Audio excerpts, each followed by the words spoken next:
And we can't talk about Circadia unless we talk about the first pillar, which is circadian rhythms. Our founding concepts. Yes. So let's talk a little bit about that. My grandfather, Dr. Pugliese, who founded the company back in 2001, after a very long career as a consultant in the industry, making, developing, and formulating products for a number of other companies, based the concept at Circadia on the science of circadian rhythms.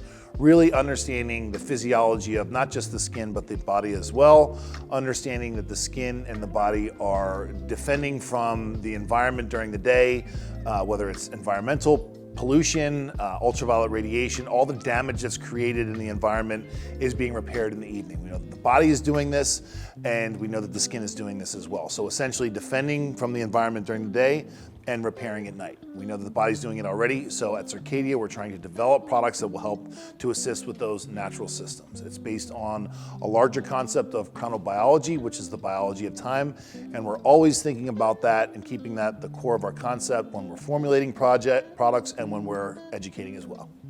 And this concept of circadian rhythms, it translates specifically to skincare and how the skin is behaving in these certain times.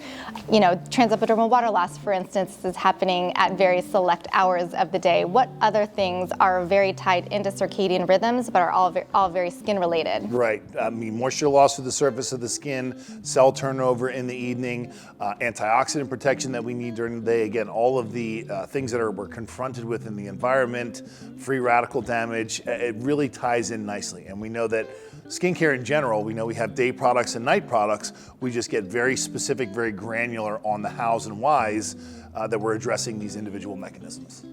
And some of these ingredients are performing at a higher level if they're applied at certain times of the day, and that's just the expertise that you understand as a formulator. Absolutely, and again, there's reasons why we're going to want to use certain ingredients specifically at night because of the enhanced performance, and other ingredients and products for specifically during the daytime. And reasons why you would not want to use night products during the day, and vice versa.